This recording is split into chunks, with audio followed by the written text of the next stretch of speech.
All right, everyone, we've unlocked our first urgent affairs that require our attention. Empire Foundation. By what right do we rule? Civics. I don't know if we'll have enough for them, but we'll pick. So, founding myths. By what right do we rule? Do we claim natural right or divine mandate? And I'm gonna be honest with you. We're gonna play a little more fun, but I feel like it's Humankind. I love the inclusion of the narrator in this game. The narrator just makes this so much more fun. So we're gonna get the more funny responses if we can. But I'll be generally playing with choices I usually make. So, divine mandate. We'll eventually move towards the social axis, more towards progress. But for now, It seems so.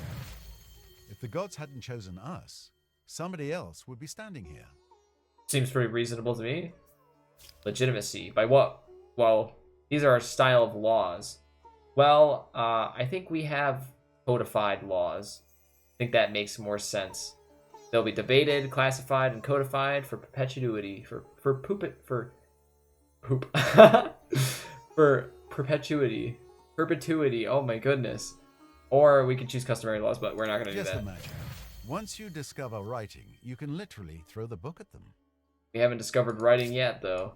We've been working on our technologies, though. Over here, carpentry, and we are a little behind, but I'm not too worried. I have units staged literally everywhere on our little continent here. For any time that we decide we would like to. Oh shoot, gotta go around. For any time that we would decide we'd like. Really, animals, you gotta be in my way, whatever. For whatever we decide that we want to just, like, insta set up outposts so that we don't have to worry about someone settling on our continent. That wouldn't be good. Okay, sleep. They can all sleep. Well, actually, you can go up here if you want to. Right, next turn. Yeah, so I'm like, it's gonna be a while before anyone tries to like actually reach the next era. Like, I'm not worried about a few stars. We'll get there. We just gotta expand, So next is army conscription. So we can have conscripts, conscripted warriors. Well, who should fight for our empire, I guess, is the real question that we should answer first, or should look at first. We can have conscripts, or we can have professional soldiers. Well, I think so we can conscript people, it'll save us cost. But I think we should have professional soldiers. There should be people who are really good. I mean, rather than just picking random people. It does seem logical that people shouldn't have to do a job unless they want to. That makes sense to me.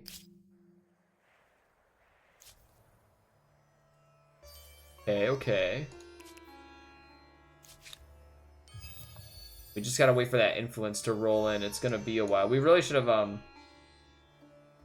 we can still found another city. We'll definitely want this. Oh, we're Priest King Woolblocks. We'll definitely want that inside one of our city territories, and I really want to make sure I'm able to claim the one wonder I want. I don't really care about most of the wonders in this game, but I really like Stonehenge, and I really need to have it. And if someone else takes it from me, I am gonna be a little mad. I might have to conquer them just so I can have it. Okay, maybe now we're looking a little bad. I'm sure we can turn it around though. Let's see here. Let's start building some luxuries, I suppose. Is there anything that we can get to increase our influence yet? No, not really. You have constructed I'm not too worried. Emblematic quarter. It's a There's still the great thing about this game is that there's always memory of this era. Sorry, narrator. Be smart. The one thing I do like about this game is that, like, I mean, you never feel like you're so far behind that it's not unrecoverable, because I mean, at any point you could just bloom, and sometimes that's how the AI work too. They just, like, sometimes they're chugging along, or sometimes they're totally not, and sometimes they'll just skyrocket, and sometimes they'll just plateau and just be unable to advance while you can just slide right by them. So You know, as long as they leave us alone too. So we can finally found our own religion. We're gonna pick the base of our people's beliefs. Well, it's gonna be polytheistic. So that's +6 faith on the main plaza. So found our religion. And it's not going to be named Terrapin's polytheism. It's going to be named Eternalism, after the Phoenix god, Etern. Also our capital city right now. And that will be our faith. Hopefully it will last, and hopefully so will our civilization. We do have our first star, and it looks like someone's actually able to reach the next era. Still not too worried. So we're going to, okay. The pecking of poultry. The art of divination spreads across the empire. Priests search for messages from the gods and animal entrails. Ew. The flights of birds, the wheeling of stars in holy decorations and elsewhere. Now, however, the practices have become so commonplace, so bizarre, that the whole empire is sliding towards chaotic superstition. Even the eating patterns of chickens are being interpreted by military commanders. What to do? Well, we should probably use reason. I don't know if we should embrace that. That seems a little like, okay, that's a little crazy, guys. I think the gods might be a little easier to reach than that, or maybe they don't want us to reach them in that way. Okay, here we go. Yeah, so see someone. Okay, I don't care about that culture. Basically, I only care about the, like I said, the hairpins, and most of the other cultures I play as are kind of like low picks. There's some cultures in this game that are like really broken. I think they've done a pretty decent job at balancing them through the various patches. The game's been out for about 2 years, I think, and you know, doesn't feel like it's not that much changed. I know there's a DLC out that adds like the World Congress or something like that, the Congress of Humankind, and you know, I mean, it just didn't entice me because it didn't look that good, and I don't know. I feel like the main game isn't even really finished enough. So I mean, the thing else I want to talk about is one of the main draws of this game is that you can create your own custom avatar, and that's what kind of drew me into it. Is that you could create your own, you know, like historical figure. Like you could create you, and you could play against like, you know, like George Washington or I don't know, name other world leaders here. You know, you could play against other people, other historical figures, and like, you know, it just would feel so cool. If you're like me and you love history, that would be like the ultimate dream. Just like battling against like George Washington and like other figures I don't know, Louis the 14th of France, or you know, other historical figures, and they just totally missed the ball on that because you can't even without mods you can't even create more than just your avatar. And that's really disappointing. You can't even create just like, I don't know, you and like, even if you couldn't do historical figures, like your friends maybe, like, no, you just gotta deal with that. And one of the other problems, so the AI, all the AI have bonuses to their play, and you can choose bonuses for yourself when someone battles against you as an AI. But you can't actually use those bonuses yourself. And that just feels kind of weird because in Civ, like, I feel like Humankind knew who they were appealing to when they made the game. It was definitely that Civ demographic. And, you know, I feel like they should have just tried a little harder. But avatars aside, one of the other things I think is kind of disappointing about them is that there's no glasses. There's no, like, you know, eyewear for people like me. So, you know, my character here, I can only do so much because, I mean, glasses are like most of what I look like. So, you know, whatever. I know for like ancient era, like obviously they didn't have glasses, but like if there was some era accurate like eyewear or like eyepiece, or even if it didn't have that and it was just in like the modern eras, that would be fine. But there's just nothing, and there's not really that much customization for your character. So, you know, there's a lot of focus on customizing your culture, but not so much on being able to really customize who you are, and this is really disappointing. So we are able to claim more outposts, thankfully. Let's get right on that. A game of prophecy. With the Empire thriving, a new game hailing from a foreign land beguiles the population. Everywhere you go, the distinctive game board and pieces catching your eye. Insisting on a public demonstration, you play the game under instruction in your palace court, but the event has a sting in the tail. The game is reckoned to be a form of divination as well as entertainment. Gasps could be heard as the game prophecy became clear. You are fated to lose everything. What will you do? Huh? We'll just overlook it. Oh well. We got another civic unlocked. Struggle for Dominion.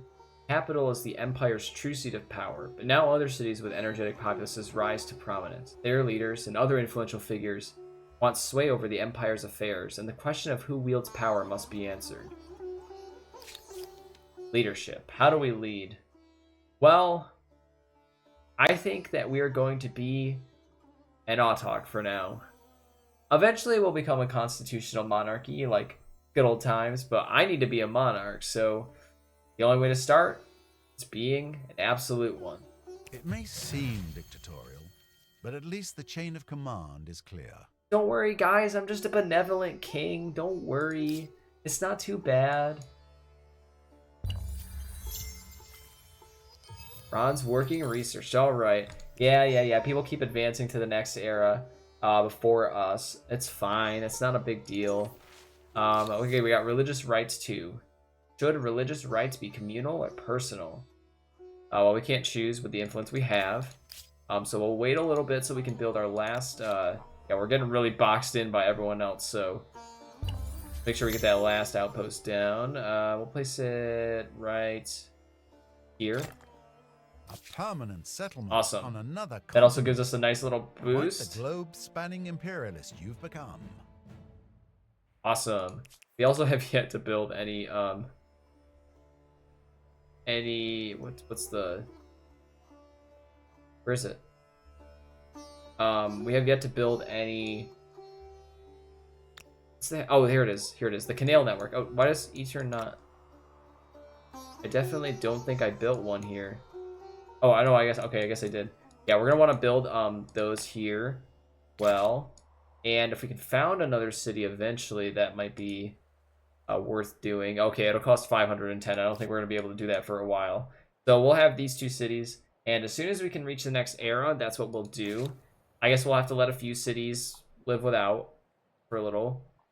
So let's just keep getting our cities developed with the resources we have. We'll work on buildings, that kind of stuff, as we go. Because they're so expensive, the infrastructure. I don't think it's going to be worth our time. We should be working on these luxuries and strategics first, because they do give us some bonuses that are going to be helpful. Okay, yeah, see, like, no one ahead of us is really moving that fast.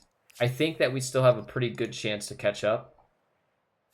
So, you know, we're the slow roller. Eventually, we'll build up momentum. But for now, we're going a little slow. So, the first calendar. The invention of the calendar heralded a glorious day in the Empire's history. Now, with 2 major cities and numerous farming affairs needing to be harmonized across the land, it's time to standardize this calendar. Traders must have an easy means of synchronizing their activities. By what means do you wish to track the days? I think we're going to go for a solar calendar, because it's going to move us towards progress. Sounds good to me. And in Dracovor, what should we build here? Dracovor, the dragon god. Over here, we'll build... Well, I guess we're queue. Oh, let's queue that up first. We can actually buy it out. Let's actually do that if we can. Yep, and it'll give us another era star. So we want to keep building. And we should be able to... like, especially districts. Those are going to give us the current bonuses that we want. So, you know, we'll queue up a port right there, and in each turn we'll do the same. We'll queue up a port. Okay. Oh, hang on. Okay, I was like, is there a better spot down there? But it doesn't look like it. So we'll place it up here, and that should be good. We'll bring this guy down here. See our curiosity. You're not on Auto Explore. Let's turn that on. All of them should be on Auto Explore now, because there's not much to do anyway. And oh yeah, we're still good. Okay.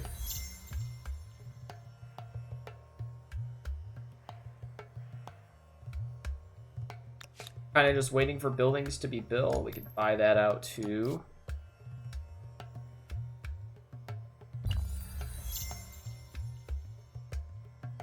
And eventually we'll also be able to, we can attach, but we're not going to, well, actually how many do we have?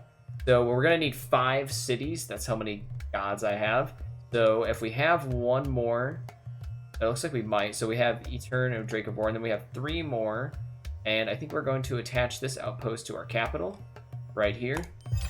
And then it'll allow us to enter another era, which we are, of course, going to do right now.